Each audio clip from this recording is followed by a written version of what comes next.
Buenas noches, queridos argentinos. Bienvenidos a una nueva emisión de Economistas. Buenas noches, Ramiro, ¿cómo te va? Antonio, ¿cómo estamos? Buenas noches. ¿Todo bien? Por suerte, bien. Semanita de mucha información económica y financiera, ¿o no? A ver, Argentina hoy marcó un récord histórico en las exportaciones. Casi 9.000 millones de dólares mensual. Y fue en el, ¿no? Estamos hablando en la previa a la liquidación de la cosecha. Todos estos dólares que está exportando la Argentina, muchos de ellos los está comprando el Banco Central. El Banco Central hoy compró más de 320 millones, ¿no? 320 millones de dólares, lo que acumula casi más de 8.000 millones de dólares en lo que va del mes. Sí, estamos más o menos en lo que va del año, discúlpame. En lo que va del 2026, sí. Se calcula que el gobierno ya tiene en el Banco Central el 80% de las divisas que se comprometió a acumular con el Fondo Monetario Internacional. A ver, el Banco Central lo que hizo fue el programa monetario al inicio del año y estimó que, dada la recuperación de la demanda de pesos una vez que pasó lo que fue el evento electoral, él estimó que le iba a permitir comprar dólares por lo menos de 10.000 de mínima, 10.000 millones de dólares, a 17.000 millones de dólares de máxima. Bueno, estamos, ni siquiera está terminando lo que es medio año y ya está casi comprando estos de 10.000 de mínima, ¿no?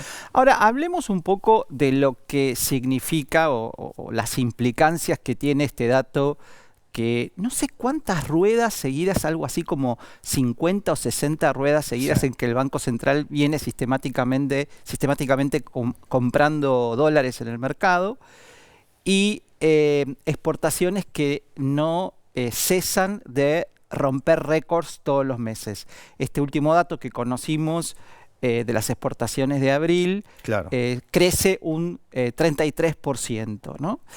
¿Y por qué señalo esto? Porque seguís viendo en los medios y en las redes muchos colegas nuestros, a veces discutimos más o menos copiosamente sobre el asunto, que el dólar está atrasado, que el dólar está pisado. Están los que te dicen liberen al dólar, ¿viste?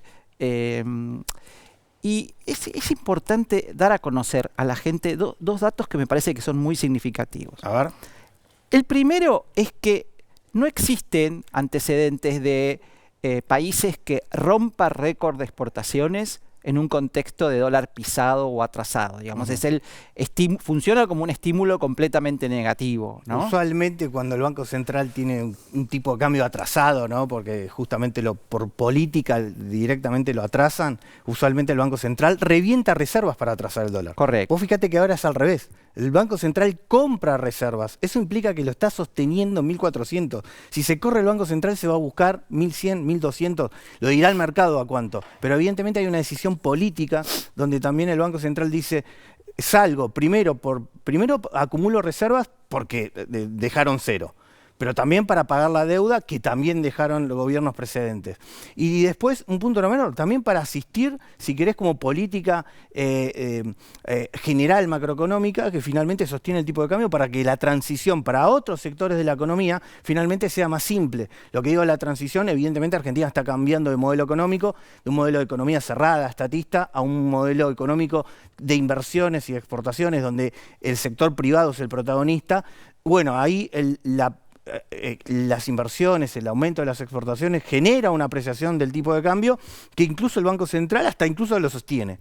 Te voy a llevar a la facultad, porque por edad vos podrías haber sido mi alumno en el pasado. Puede ser. Dijimos que un factor que desbarata la idea de que el dólar está atrasado es que las exportaciones no dejan de crecer y este año probablemente, si no alcanzan el récord de 100.000 millones, van a estar muy cerca. Lo vas a mostrar prontamente en un gráfico. Ya lo vemos. Dale. Pero antes, ¿cuál es el otro indicador que es inexorable para decir, che, con esto no puede haber dólar atrasado? Usualmente, justamente, la balanza comercial negativa, Ese ¿no? sí, pero ¿y el otro?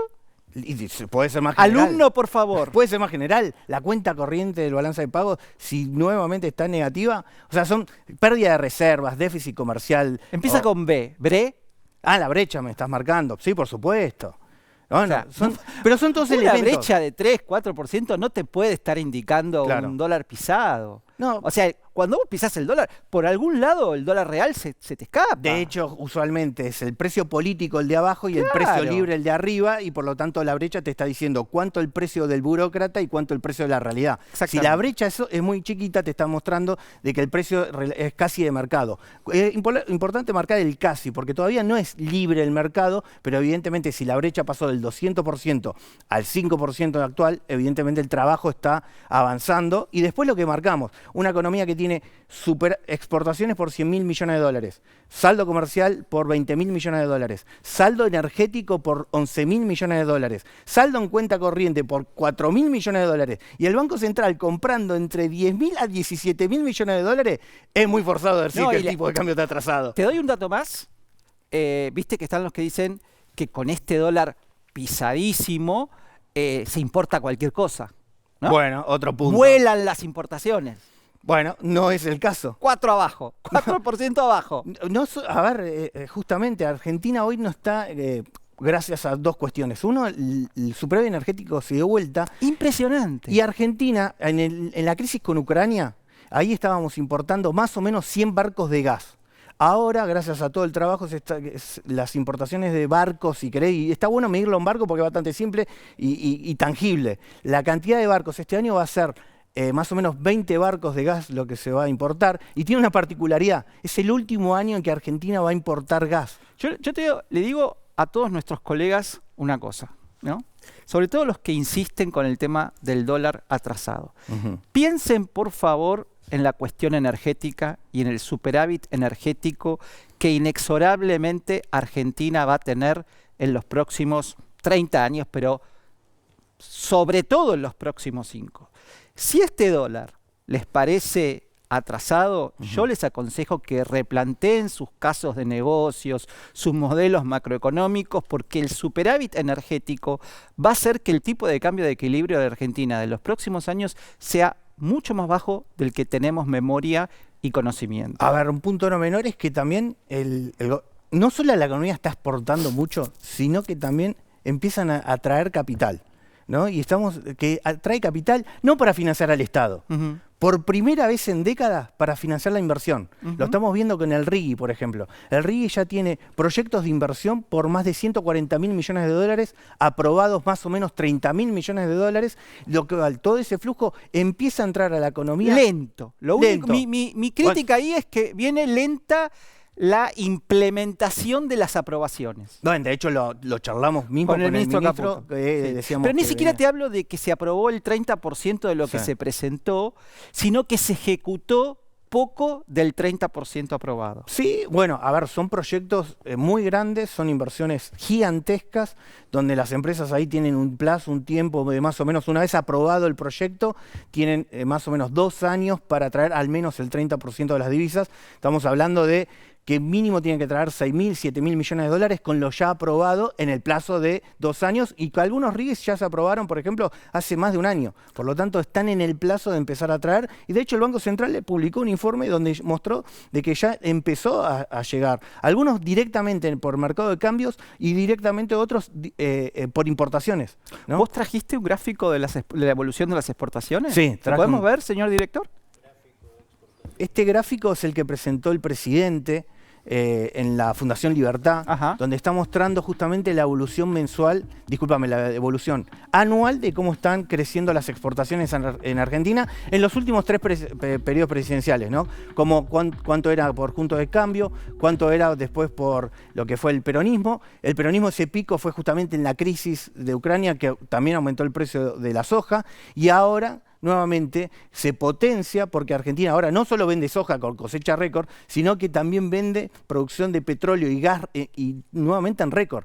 Cuando en el 2022, en la crisis con Ucrania, Argentina era importadora neta y por lo tanto no estaba exportando, de hecho al revés, estaba importando energía. Bueno, ahora es al revés. Actualmente el gráfico muestra muy bien cómo se está llegando por primera vez a 100.000 millones de dólares de exportaciones, porque se está récord de producción de cosecha, récord de producción de gas, récord de producción de petróleo, récord de exportaciones de carne, récord de litio. El litio este año van a ser más de 2.000 millones de dólares. Hace 5 años atrás era cero. Hoy ya son, 2.000 millones de dólares las proyecciones para este año. Se suma, entre otras cosas, incluso récord de producción de yerba mate o incluso récord de producción de miel, entre tantos otros. Sí. Realmente Argentina arrancó un proceso de exportaciones. Si querés, empezó, se sacó el cepo a la producción y finalmente casi todos los sectores se están encontrando por todo el país, la Patagonia con el petróleo y el gas, el campo y el centro del país con las exportaciones del campo, de la soja, del trigo, del maíz, Misiones como estamos diciendo, con la yerba mate, y el NOA, el protagonismo que puede llegar a tener el NOA con la minería es algo que directamente es histórico lo que puede llegar a suceder. Dice una cosa, ¿vos creés en el riesgo Cuca? Sí, el riesgo Cuca existe. Porque viste que el ministro Caputo dice, hay digamos, personajes del mercado, protagonistas del mercado, sí, que creen que existe el riesgo Cuca. Él dice, yo pienso que el riesgo Cuca no existe porque creo que las condiciones por las cuales vamos a estar en el 2027 van a hacer que el presidente reelija en primera vuelta. Claro. Pero para vos no, para vos es un riesgo más concreto. A ver, el mercado mismo está diciendo, si el riesgo país en estas condiciones, con superávit fiscal y superávit externo, sí, acumulando reservas, y Argentina aún así tiene un riesgo país arriba de 500 puntos, ni siquiera logra acceso a los mercados fuertes, ¿no? El propio Estado no logra colocar deuda en el exterior. Es por el riesgo Cuca. Exactamente. Ahora, porque el mercado no tiene duda de prestarle a Milei, pero tiene duda de prestarle a Milei y después ¿quién paga? ¿Quién paga? Vamos a esto. ¿Vos tenés algún cliente del exterior? Alguno. Bueno, viste que cuando te reunís con ellos, normalmente la pregunta es, bueno, pero ¿qué riesgo tenemos de que Argentina, no te dicen si reelige Milei o no, sí, que Argentina cambie el rumbo, sí, económico, ¿no? Es que justamente el riesgo Cuca es eso, es el cambio. Cuca es el miedo de que una Argentina vuelva al pasado. Lo decía Pichetto hoy, no hay que inmolarse con el superávit fiscal, no sé si lo escuchaste. Sí, bueno, el peronismo no tiene que inmolarse aludiendo superávit fiscal. Yo dije, Dios mío, bueno, por lo menos lo dicen. Que es importante que lo digan porque nos advierten. Pero no me dejes irme tanto del tema.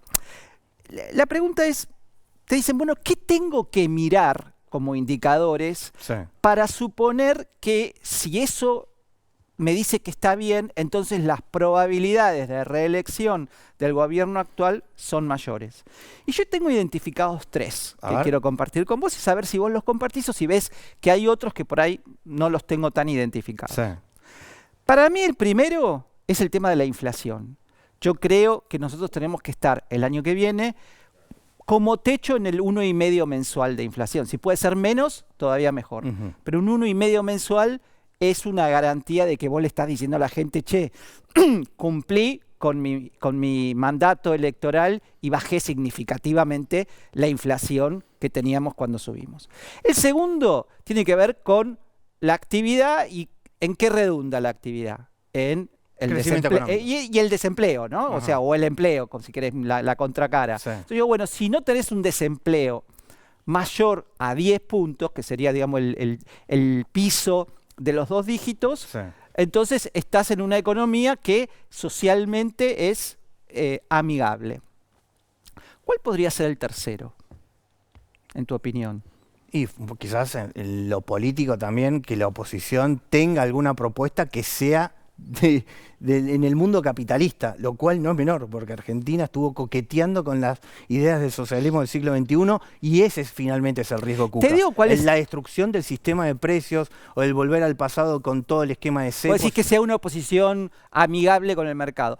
Para mí, sí, el tercero, pero quizás el más importante de todos, es que el dólar se mantenga entre las bandas, flotando con poca variabilidad. Sí. El dólar es el termómetro que mide la fiebre de la Argentina, y es que lo que la gente dice, estamos bien o estamos mal, es cuando el dólar se mantiene dentro de un parámetro de previsibilidad, sí, de acuerdo a lo que vos estás pensando. Y bueno, a ver, ¿y qué dice el mercado al respecto? Que se va a mantener. El mercado está diciendo, según el relevamiento de expectativa de mercado que levanta el Banco Central, que va a haber crecimiento económico, no solo el año pasado, sino este año. O sea, el punto 3 y el punto 2 están seguros.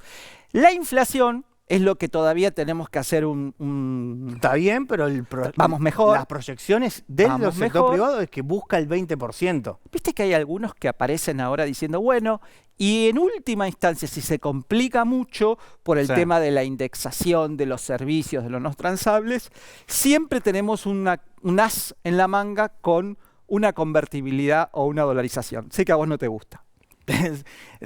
Como todo, a mí me gusta la libertad y que Argentina tenga una moneda libre, ¿no? Y justamente por eso hay que eliminar absolutamente todo lo que queda de remanente del cepo en el momento que se considere. Estás pidiendo a Bausili que... El Banco Central está todo el tiempo levantando normativas que porque el otro sacan día capas de en la cepo. Conferencia de prensa dijo, no vamos a levantar el cepo a las empresas. Bueno, buen punto el que marcás. Va a ser ideal que Argentina levante lo más rápido posible. Cuando lo considere oportuno, siempre está levantando capa por capa como para que Argentina tenga una moneda libre. ¿Te parece que recibamos al primer invitado? Dale, espectacular. Mostramos la placa, señor director, por favor, así lo presentamos como corresponde. Nada menos que al señor José Antonio Álvarez, ingeniero en producción agropecuaria, productor en Argentina y Estados Unidos, que a mí me gustaría presentarlo como bumper. Yo, en mi mundo, hasta hace muy pocos años, como CEO de Syngenta por casi 20 para América Latina, le decíamos bumper. Y era, más allá de un personaje reconocido y muy respetado, era un fenómeno, un tuitero de aquellos. Y bienvenido, bueno, mi querido gracias José. Por la invitación. No, un placer, un placer. ¿Cómo estás, primero? Bien. ¿Estás colaborando más cercano, asesorando en algún tema? Sí, cada tanto participo de alguna consulta cuando se me requiere, pero bueno, no en ninguna, digamos, no en ningún puesto, digamos. Claro, ¿no? claro. No, sí. ¿A vos te gusta la carne, José? ¿Sos de comer carne? Sí, se nota, digamos, estoy pueden hacer propaganda comer conmigo. pastas también. También. No, sí, como. ¿Qué opinás de esta interna que se desató en la sociedad rural esta semana? Vos sabés que me resulta interesante charlarlo porque yo tengo dos hijos, de 25 y 28. ¿Vos todavía no tenés? No sé si vos tenés, José, o no. ¿Tenés dos también? Nenas. ¿De qué edad? 19 y 17. Claro, un poquito más cerca de los míos. Sí. ¿Qué viste que los chicos ahora son como más rebeldes y tienen sus propias ideas y sus propias cosas y a veces te ponen en una situación complicada? A mí me pasaba con los míos en el colegio primario y secundario, un colegio, digamos, de Recoleta, privado, con docentes a veces no tan ayornadas a las cuestiones tecnológicas. Y yo veía, viste, la palabra agrotóxica en los libros y las discusiones en los manuales y los libros, y me sentía en la obligación de contarle a los chicos de qué se trataba y de dónde venía la desinformación. Y ellos, pobres, viste, iban al colegio y levantaban la mano y decían, esto está mal, profesora, porque usted está diciendo esto. Se comprometían en eso. ¿Cómo hay que hacer, digamos, con nuestros hijos para que nuestras actividades y las de ellos no colisionen? Bueno, hay una cierta curiosidad en el mundo moderno, sobre todo en el hemisferio occidental, ¿no? Acerca de la inocuidad de los procesos productivos y también en muchos casos esa lucha que algunos creen que hay entre exportar y el consumo interno, hablando de alimentos sobre todo, ¿no? Está el tema del maltrato animal también. También. Bueno, obviamente, si la dieta es de carne, evidentemente los animales tienen que ser sacrificados, ¿no es cierto?, para consumirse.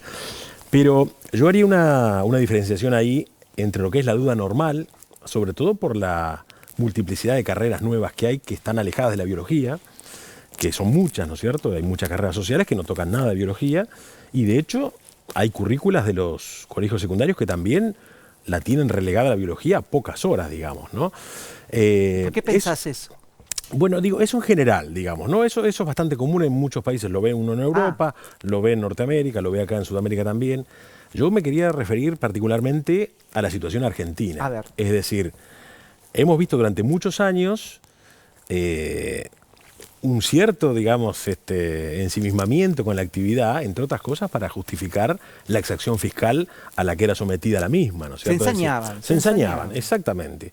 Y obviamente, de esa manera, difamando al sector al cual después el Estado esquilmaba impuestos, era mucho más digestible para la población apoyar las medidas que eran, de hecho... Ya que contaminan, que paguen muchos impuestos. Ya que hay una tasa de cáncer, por ejemplo, en el interior del país, que en muchos casos en realidad tiene que ver más con la falta del Estado de quitar el arsénico que hay en el agua, que es natural, o de tener equipamiento de detección temprana en localidades que son chicas, ¿no es cierto? El mal uso a veces, o el mal uso. Que no significa nada, Exacto. Digamos, Bueno, el como mal para uso generalizar. Claro, bueno, es lo mismo que el ejemplo que damos siempre de los autos, ¿no? Que haya autos que puedan desarrollar 250 kilómetros por hora no quiere decir que haya que prohibirlos, ¿no es cierto? Pero es particularmente notable toda la organización que hubo desde el lado educativo para tanto la educación primaria, secundaria, como así en las universidades, hablar pestes de la producción agrícola y pecuaria, ¿no es cierto? Eso no se puede negar. Cuando uno compara los manuales de primaria y secundaria y mucho contenido, sobre todo de carreras sociales, acerca de lo que es la producción agrícola y pecuaria en Argentina, uno ve que hay ciertas cosas que no se repiten en el mundo, ¿no es cierto? Y eso tiene que ver porque de hecho es línea bajada de los ministerios de educación durante varios años para acompañar la política no económica, ¿no es cierto? Con lo cual coincide un poco con el periodo kirchnerista. Coincide quizás. con este cuarto de siglo que pasó, exactamente. Sí, eso antes no se veía y de hecho había materias de producción agropecuaria en provincias agropecuarias, como por ejemplo la provincia de Buenos Aires. Eso se perdió también, ¿no es cierto? Que explicaban, digamos, acercaban a los chicos qué era la producción, ¿no? Bueno, justamente, a ver, termina este medio siglo de pelea con el campo. No solo se unifica el tipo de cambio, lo cual a todo exportador es importante. Sí, es clave. ¿No? Es clave. Sí. Para resumirlo, ¿no? Si uno exporta $1 y la brecha es del 100%, es que claro. vos exportás y ya de entrada tenés 50 centavos de dólar, no tenés el dólar. Claro, que bueno, exportás. llegó a ser del 200%, es decir, O sea, un tercio. si nos acordamos lo que Pero era implicaba final... la retención. Bueno, en realidad era No, mucho era peor. peor. Pulverizaba el ahorro, digamos. En el tema de los derechos de exportación, bueno, obviamente que era un tributo y sigue siendo, ¿no es cierto?, reducido, un tributo sobre la facturación bruta, que obviamente eso es pernicioso y lo que hace es romper la relación de precio entre insumo y producto, que como ustedes bien saben, le pone un techo a la producción. ¿Por qué? Porque obviamente el agregar insumos, y eso está regido por la ley de rendimientos marginales decrecientes, hace que en muchos casos, cuando difiere el precio promedio que paga la Argentina por sus insumos, fundamentalmente nutrientes, con respecto a lo que cobra, hace que las unidades, es decir, que el óptimo agronómico no coincide con el óptimo económico. Entonces queda claro de qué. Primero hay que sacar las retenciones. Eso cuanto antes. Ningún claro. país tiene que exportar, tiene que tener retenciones. Y los que las tienen, perdón Ramiro, los que las tienen, porque a alguien siempre le gusta citar que hay países, en una lista de países, que muchos de ellos son los que no tienen sistema fiscal. Sí. Vale decir, si alguien exporta colmillos de elefante por Guinea Ecuatorial y no hay ganancia, ni ingresos brutos, ni IVA, obviamente se queda con algún colmillo. Eso es rudimentario cavernícola, no tiene que ver con el sistema nuestro que tiene 160 impuestos. Pero vuelvo a lo macro, entonces. Vos fíjate que cómo está cambiando la política económica respecto al campo y quizás explica el récord de cosecha. Ya no hay brecha. Ya no hay cupos a las exportaciones. Claro. Acá se llegó a ver cupos de exportaciones de trigo, de maíz, de carne. La carne, ¿no? La carne, una de las razones por las cuales tenemos... Las consecuencias hoy. Claro, poco stock ganadero y lo vemos en el precio, es por la política que tuvimos desincentivando la producción ganadera. Entonces voy a eso. Ya no hay brecha. No hay cupos y las retenciones están bajando. Claro. Pero ¿qué más falta para que el campo también? Porque estamos escuchando mucho que la minería va a aumentar 30.000 millones de dólares, que el petróleo y gas va a aumentar 30.000 millones de dólares. Yo no tengo duda de que si el contexto macroeconómico es propicio para la minería y para el petróleo, es que puede duplicar la producción agropecuaria. Bueno, pero yo lo vengo siendo ingeniero, lo vengo escribiendo hace 10 años, ¿no es cierto? A eso mismo.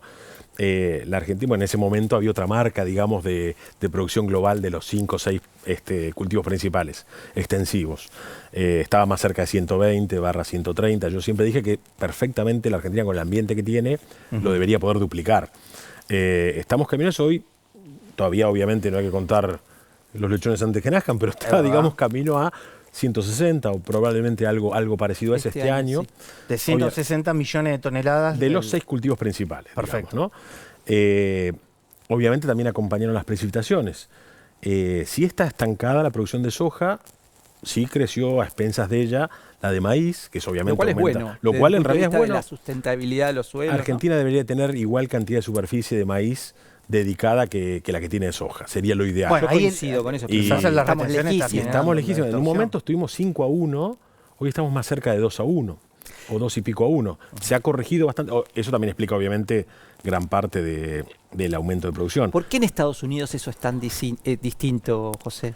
Bueno, porque allá, digamos, no tuvo nunca el productor ese proceso de exacción fiscal que sí lo tuvo en Argentina. Claro, pero una retención alta a la soja como tenemos acá comparada con la del maíz debería llevar a bajar la superficie de soja. Bajó, ahora bajó. Pero claro. igual la relación sigue siendo muy... Sí. Bueno, allá es más productivo el maíz que la soja. Digamos, cuando Me parece uno toma que es más fácil promedio producir maíz en Estados Unidos que Argentina. Puede es ser más sobre todo en zonas periféricas. Es más propicio bueno, entre otras cosas porque el maíz es el cultivo de todos que mayor investigación tiene anual. Claro. Supera a todos los cultivos juntos. De Acá hecho, también. Claro, a nivel mundial. El maíz es el primer, de hecho el maíz es la primera fuente de alimento mundial.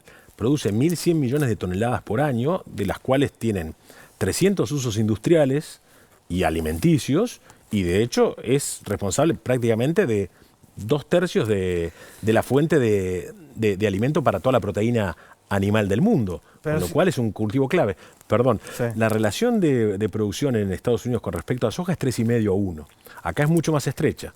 ¿Por qué? Porque la aplicación de insumos, sobre todo digamos de nutrientes, en Argentina es baja. Argentina de hecho debería hoy importar o producir o gastar 3 veces la cantidad de fertilizante que consume para producir el doble de lo que produce hoy. Bueno, dentro del RI hay un proyecto para aumentar la producción. En el del súper. En el del súper. Para aumentar la producción de urea.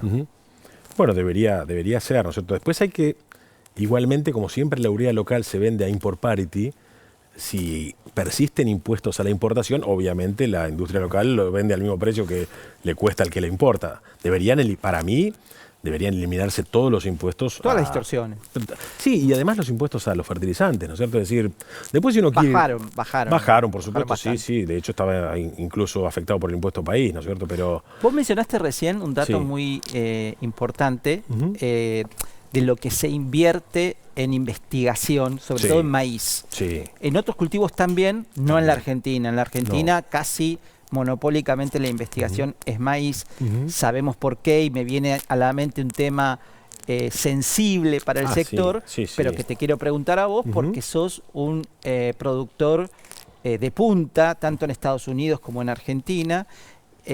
Los sistemas de captación de valor por parte de las empresas que hacen investigación son muy diferentes en Estados Unidos y en Argentina. Y quería saber vos qué opinás de esta, digamos, falta de respeto que hemos tenido en los últimos 30 años por la propiedad intelectual que llevó a tener una investigación en soja muy pobre, por ejemplo, comparativamente con Brasil. Sí, y un número de eventos biotecnológicos disponible también muy menor.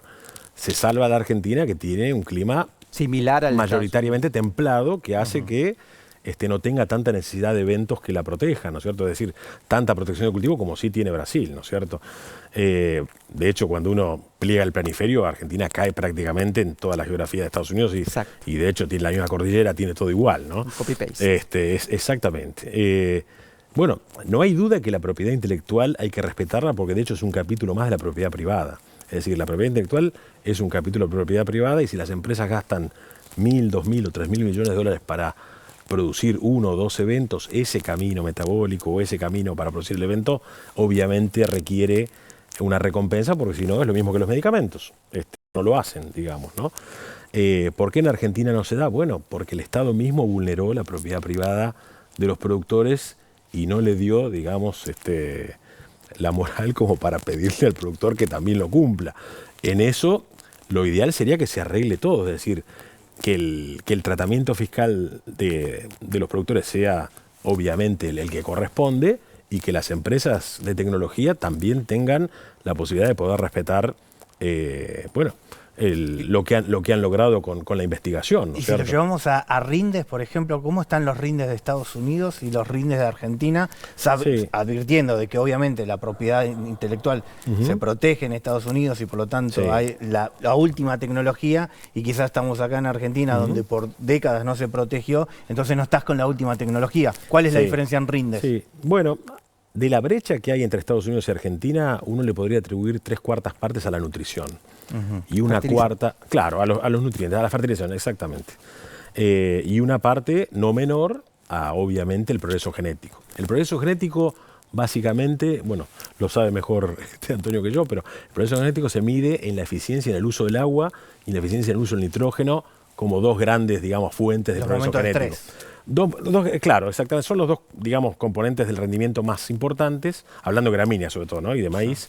Y el progreso genético se mide tanto en cuántos milímetros o cuántos kilos salen de un milímetro, sea provisto por lluvia o sea provisto por riego, y cuántos kilos de producto salen de un kilo de nitrógeno también aportado, ¿no es cierto? Sea del suelo o de fertilización. O puedo también decir Eso ronda el 3% anual, 2-3% anual. Pero la brecha grande de la Argentina con respecto a Estados Unidos, y yo siempre recalco que es con Estados Unidos y no es con Brasil, porque son ambientes muy similares los de Estados Unidos y la Argentina, y son muy distintos los de Brasil y la Argentina, a pesar de que somos, digamos, socios comerciales y estamos dentro del mismo bloque. La comparación es con Estados Unidos, ¿no es cierto? La brecha, digamos, se explica más que nada por lo que dijimos antes, porque todavía está rota la relación de precios entre insumo y producto, que hace que el techo sea más bajo y empieces a perder cuando estás arriesgando para sacar mayor rendimiento. Y por otro lado también por la falta de riego, ¿no es cierto? En Estados Unidos obviamente que se descuenta todas las inversiones y sin base, y eso hace que donde haya alguna frecuencia anual de déficit hídrico más o menos habitual, el equipo riego está siempre presente, de la misma manera que en una torre de 50 pisos hay un grupo electrógeno.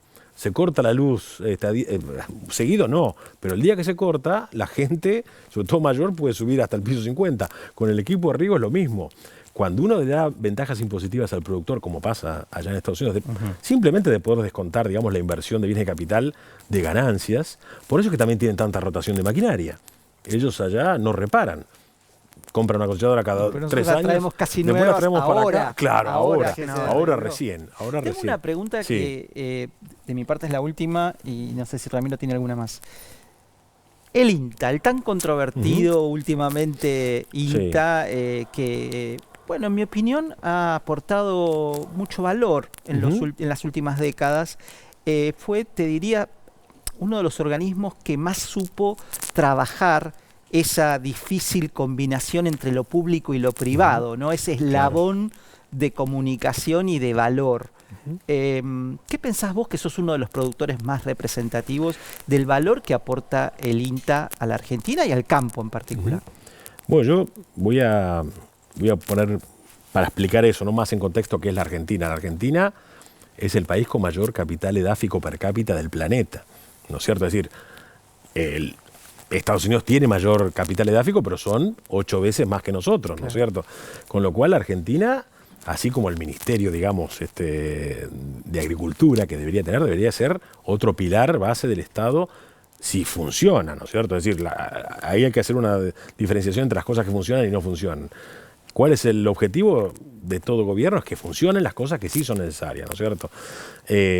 Yo creo que hay ciertas funciones que son ineludibles de un organismo como el INTA, porque, por ejemplo, empezando por el relevamiento de recursos naturales. Eso, la verdad que no es algo que lo vaya a hacer una empresa privada, porque de hecho no tiene forma de monetizarlo. Claro. Yo creo que así como alguien tiene el Archivo General de la Nación, o alguien tiene digamos, la medición de los recursos que tiene, el INTA tiene esa función, y después articular con las empresas privadas. Recordemos que acá las universidades prácticamente no investigan. En Estados Unidos hay otra diferencia grande, que cualquier universidad, de hecho donde yo trabajo, hay una universidad que tiene, obviamente con todas las carreras, ¿no? 48.000 alumnos, y a 60 kilómetros, hablando del interior profundo de Estados Unidos, ¿no? Hay otra ciudad que tiene 26.000 alumnos, y esas universidades investigan. Acá se investiga obviamente por parte de las empresas, pero algo en realidad de contralor tiene que tener un organismo público y articular con ellos, no quiere decir que eso le tenga que significar ningún gasto al contribuyente que no pertenece, digamos, al ecosistema agropecuario. Pero sí, el ecosistema agropecuario paga suficiente cantidad de impuestos como para tener un organismo. Es valioso, pero hay que administrarlo bien. Hay que administrarlo bien, que no es lo que a veces es fácil de hacer. Pero gasta el INTA, el 95% de los recursos que tiene en sueldos. Claro. Es decir, no le queda nada de dinero para la investigación. Para la investigación, exactamente. Nos quedaron pila de preguntas, así que te vamos a invitar otra vez. Cuando quieran. Así que muchas gracias por haber venido, José, nuevamente. un placer. Yo creo que vos tenés que vender algo, ¿o no? A ver, sí, tenemos una Porque venta. acá si no vendemos, No, por supuesto. no duramos. Sí, no, está muy bien. Con la tarjeta Visa del Banco Nación Argentina tenés cuotas y miles de beneficios. Qué lindo es ser del Banco de la Pasión Argentina. Convertí el living de tu casa en un palco VIP para ver los partidos. Con BNA y Visa tenés hasta 24 cuotas sin interés en hogar. ¿No tenés tu tarjeta? Pedila ahora en bna.com.ar y empecé a comprar en minutos. Qué lindo ser del Banco de la Pasión Argentina. Bueno, ¿les parece? Vamos a un corte y cuando volvemos venimos con nuestro próximo invitado, que es Fernando Bearsi.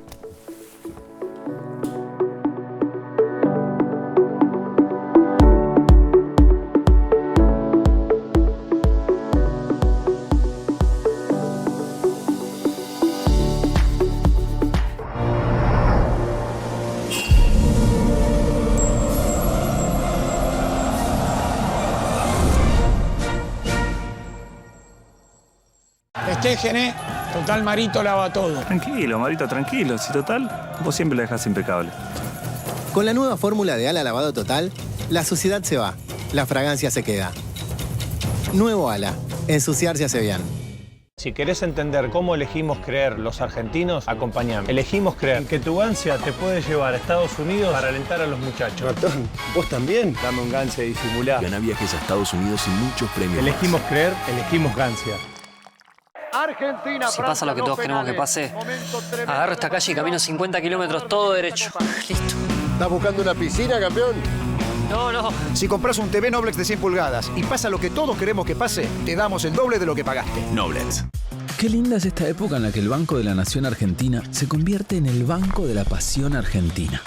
Y qué lindo es cuando gracias a los beneficios de la tarjeta Visa del BNA, tu living se convierte en un palco VIP recontra ultra preferencial. Aprovecha hasta 24 cuotas sin interés en tecnología y hogar, hasta 30% de descuento en supermercados y muchos beneficios más. Pedila ahora 100% online, fácil y rápido.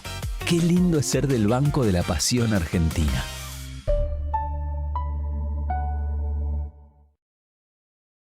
La mayoría de mis pacientes busca tener sus dientes más blancos, pero le preocupa la consecuencia, tener sensibilidad dental. La nueva Sensodyne Clinical White es una pasta que va a cumplir dos beneficios muy buscados. Blanquea hasta 2 tonos el color de tu sonrisa, mientras te protege contra la sensibilidad dental. A mis pacientes yo les recomiendo Sensodyne Clinical White.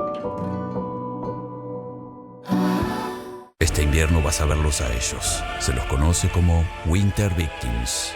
Víctimas de que la ropa no se les secó. Para ellos, existe una línea de lavasecarropas que permite una mayor carga en menor espacio. ¿Cuánto cuesta ir al Mundial? Empecemos a sumar. Pasaporte, vuelos internacionales, comidas, camiseta de la selección, entradas a los partidos. Pero con una buena jugada, podés ir al Mundial. El 24 de mayo, Kini 6 sortea 10 premios extra de $15.000 libres de impuestos. Participan todos los cupones que juegues entre el 3 y el 24 de mayo. Jugá al Kini 6 y alentá a la selección. Festejen, total Marito lava todo. Tranquilo, Marito, tranquilo. Si total, vos siempre la dejás impecable. Con la nueva fórmula de Ala Lavado Total, la suciedad se va, la fragancia se queda. Nuevo Ala, ensuciarse hace bien. Ella está por embarcar, quizás consiga un pasaje en la borda. Ella está por despegar, ella se va.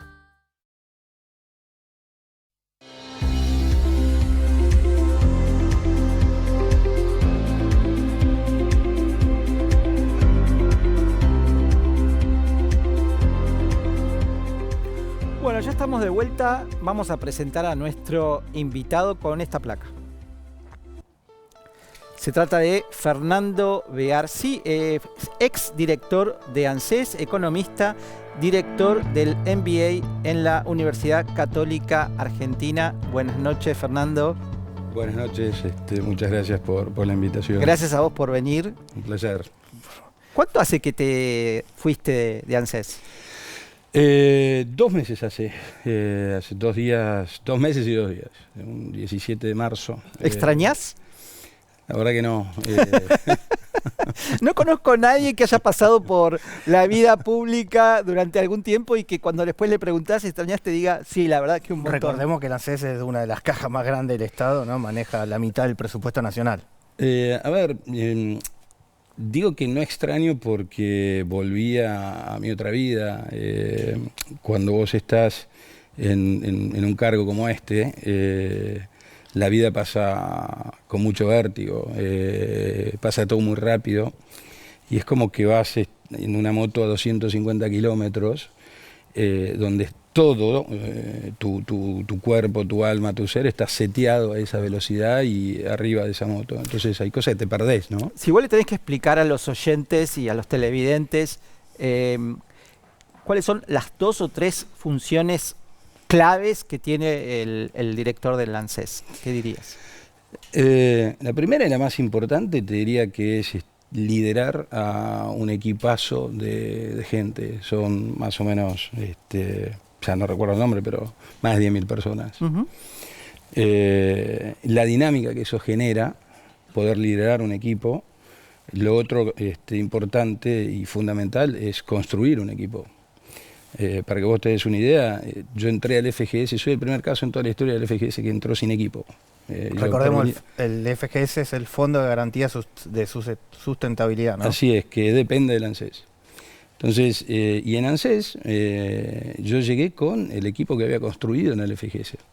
Sumé gente, obviamente, pero... O sea que ya estabas antes en el FSG y después pasaste a ocupar el cargo del ANSES. Exacto.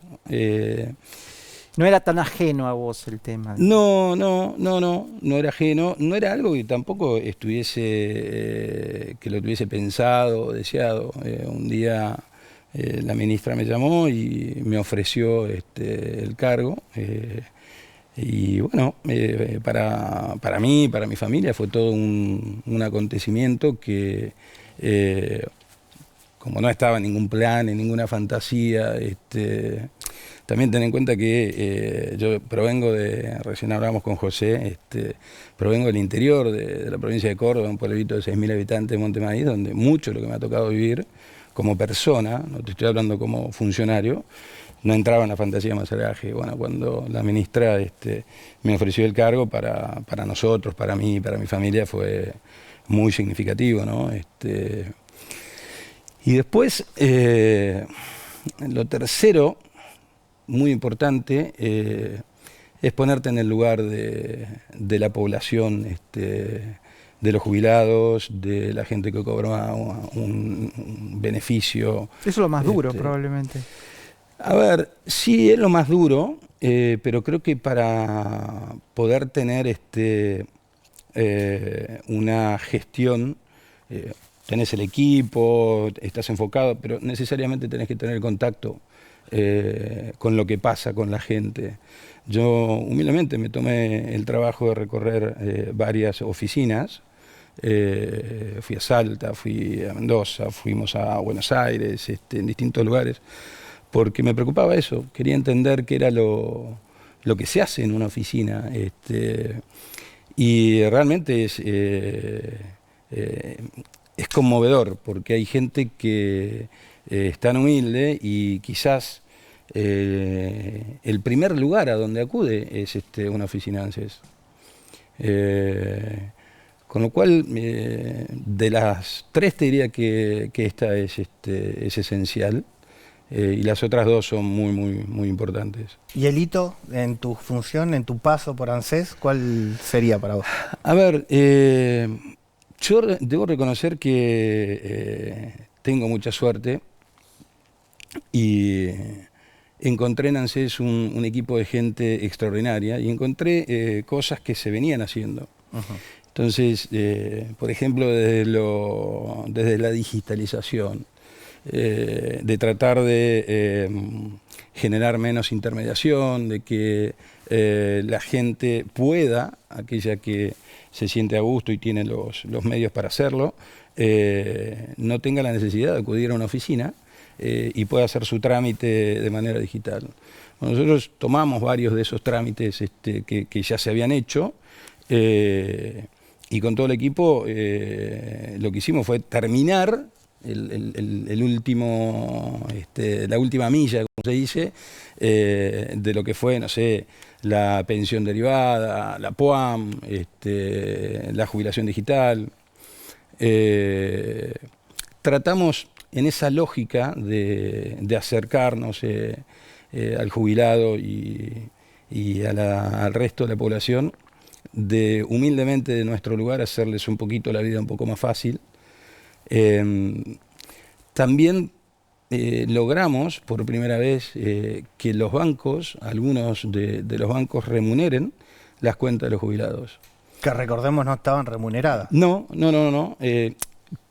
Parece mentira, pero en el transcurso del mes queda un saldo en la cuenta del jubilado. Y eso para el sistema financiero es un funding que no tiene costo. Entonces, charlando con varios bancos, no voy a dar nombres, pero uno de vuestros auspiciantes fue el primero que nos entendió y automáticamente se subió al proyecto. Y entonces todos esos saldos de todos los jubilados y pensionados que cobraban en el banco empezaron a remunerarles con una tasa.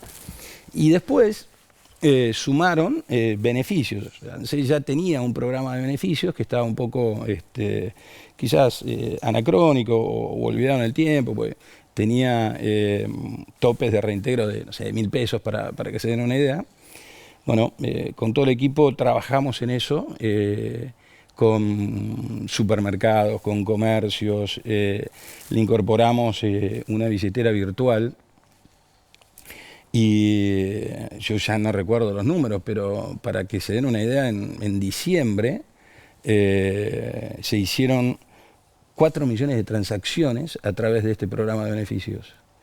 Y los beneficios eran un reintegro automático en su cuenta y 10% de mínima, en muchos casos 15, o en otros casos en algunos 20, en la mayoría de los casos sin tope. O sea, la lógica fue: no le podemos aumentar la jubilación porque no tenemos recursos y no depende de ANSES eso. Pero sí usar la cabeza para tratar de aumentarle el poder adquisitivo. Y entonces ahí fuimos en esos dos canales, que los bancos le remuneraran la cuenta y poder, digamos, dinamizar un poco más el programa de beneficios. Y la verdad que esas son cosas que con total humildad me llenan de orgullo. ¿El siglo XXII es un siglo sin jubilaciones, Fernando? Qué buena pregunta esa. A ver, Antonio, yo lo que te diría es, creo que tenemos un debate delante, que es el siguiente. En la entrevista con José, vos contaste que tenías 2 chicos. Yo durante mucho tiempo, mis hijos tienen 25 y 23, nacieron en el 2001 y en el 2002. 25 y 28 los mismos. Plena crisis económica financiera, la peor crisis económica financiera de la Argentina. Con mi esposa trajimos al mundo a 2 fenómenos. Y durante mucho tiempo tuve 2 hijos, pero no fui padre de 2 hijos, porque mi preocupación estaba en generar los recursos para proveer. Mi señora me enseñó a ser padre. Entonces, una cosa es cuando vos tenés hijos y otra cosa muy distinta cuando sos padre. Y con los jubilados, humildemente, creo que pasa lo mismo. Una cosa es que vos seas jubilado, otra cosa es que tengas una jubilación. Entonces, me parece que el debate... O sea, lo que vos estás diciendo es que probablemente haya jubilados en el siglo XXII bastante dudoso si vayan a tener una jubilación. Por ahí va. Para mí no es lo mismo, o sea, no... Entendiendo jubilación como un haber digno. A ver, hay mucha gente que hizo su aporte y se lo reconoció y está registrado. Hay otra gente que no lo pudo hacer. Pero, de nuevo, es una discusión, es un debate que en algún momento probablemente haya que dar, porque una cosa es ser jubilado, otra cosa es cobrar una jubilación. Entonces, tomando tu pregunta, me parece que lo que deberíamos apuntar es que haya jubilados, generar la dinámica, los medios, las reformas, que todo eso está en la agenda del presidente y bueno, no podría estar más de acuerdo con como él la pensó, ¿no? O sea, es una secuencia. Aparentemente para el próximo mandato, la parte previsional. A mí me hubiera gustado que sea parte del primero, pero bueno, me parece que no estaría en la agenda para el año que viene esto. No, la verdad no lo desconozco, pero sí es un problema muy complejo que requiere de un análisis muy meticuloso. Y una gran desigualdad con esos 110 regímenes especiales que existen, la mayoría de los cuales no se autofinancian con los aportes incrementales, y el Estado tiene que salir a poner la diferencia, que la pone para esos 110 regímenes, pero no para el régimen general. Entonces se produce una gran inequidad desde el punto de vista del funding, ¿no? Es así. Por eso, cuando vos mirás los jubilados del régimen de reparto, el régimen de reparto es sustentable. Lo que no es sustentable es el resto.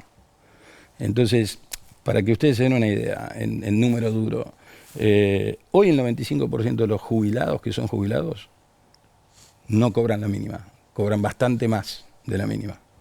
Ahora, los que tienen una jubilación cobran el 95% de los casos la mínima.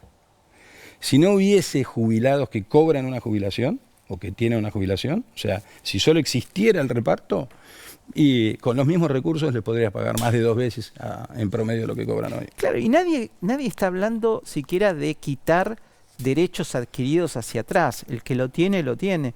Pero por lo menos paremos esta locura de seguir generando pagos incrementales a futuras con aportes que no existen.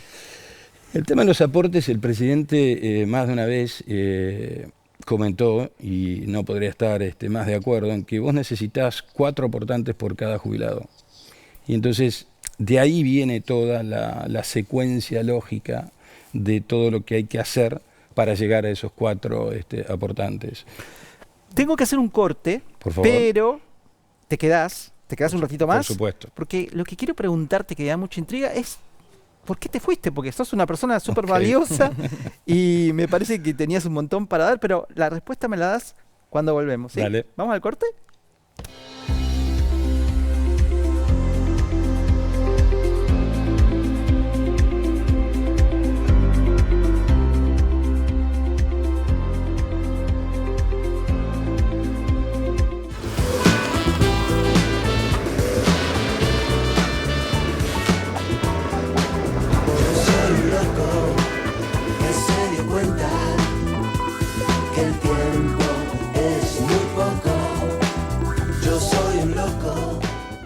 Llega la gran fiesta del fútbol y la pasión por ganar se comparte. Todas las tapitas Seco tienen premio. Sí, todas. Hay TV LED, miles de suscripciones a Mío y millones de premios. Carga tu código que sí o sí ganás.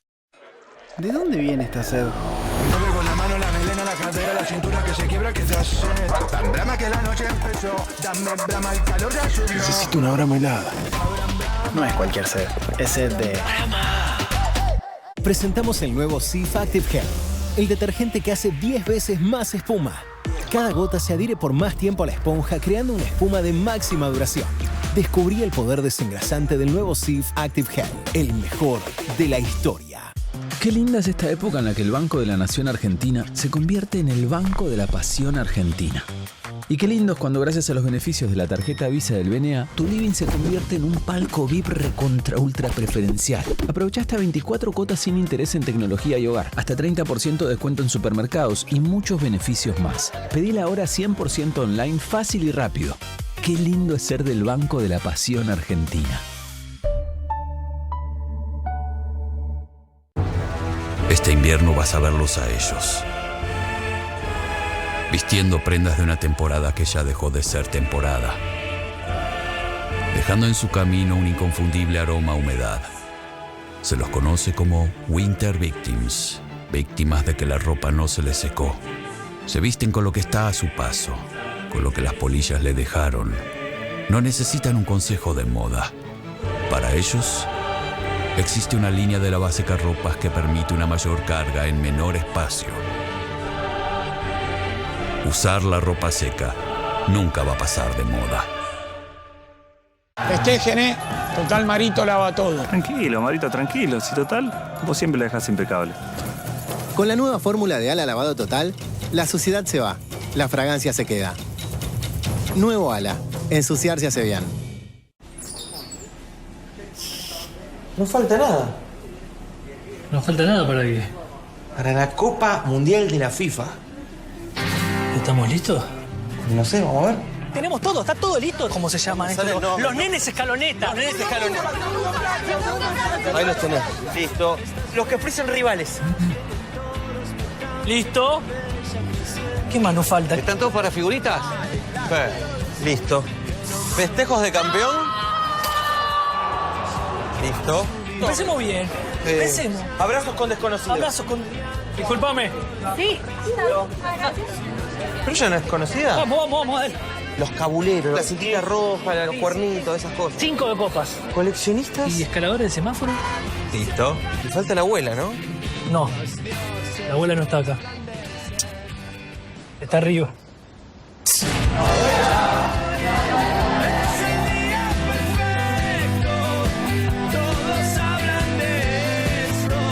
Ahora sí estamos listos. Rexona no te abandona. Patrocinador oficial de la Copa Mundial de la FIFA 2026.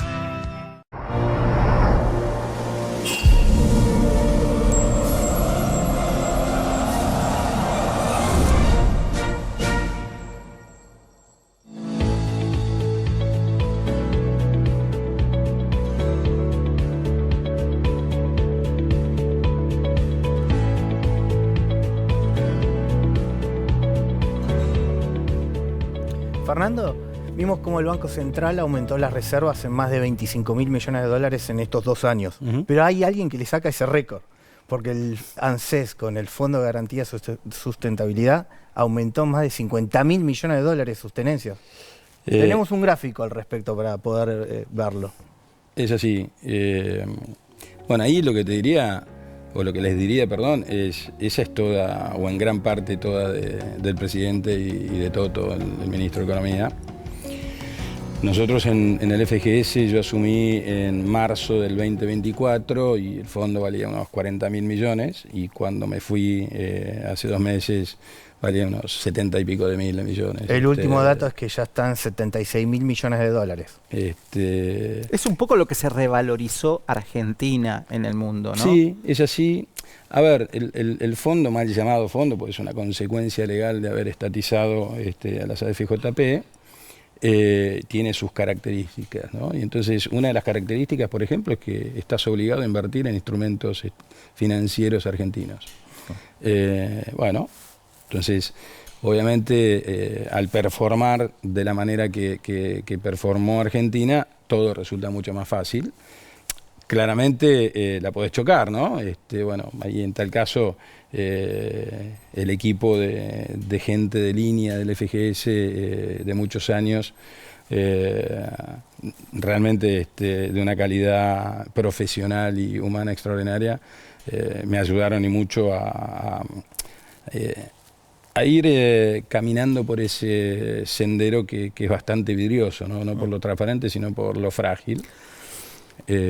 Para que te des una idea, yo podría, quien administra el fondo podría vender acciones, lo tiene legalmente permitido. Ahora es un problema vender una acción.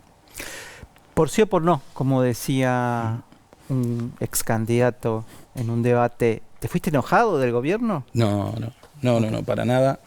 Al contrario, me fui agradecido. Para mí fue una experiencia realmente extraordinaria. O sea, sí. nada de esto estaba en los planes y no puedo estar más agradecido con el presidente, con el ministro y con la ministra, realmente. Fernando, muchas gracias. A Nos ustedes. encantó charlar con vos. Y ustedes nos volvemos a encontrar el miércoles que viene aquí en la TV Pública en Economistas con Ramiro y sigan en la continuidad informativa con nuestros compañeros del noticiero. Hasta el próximo miércoles.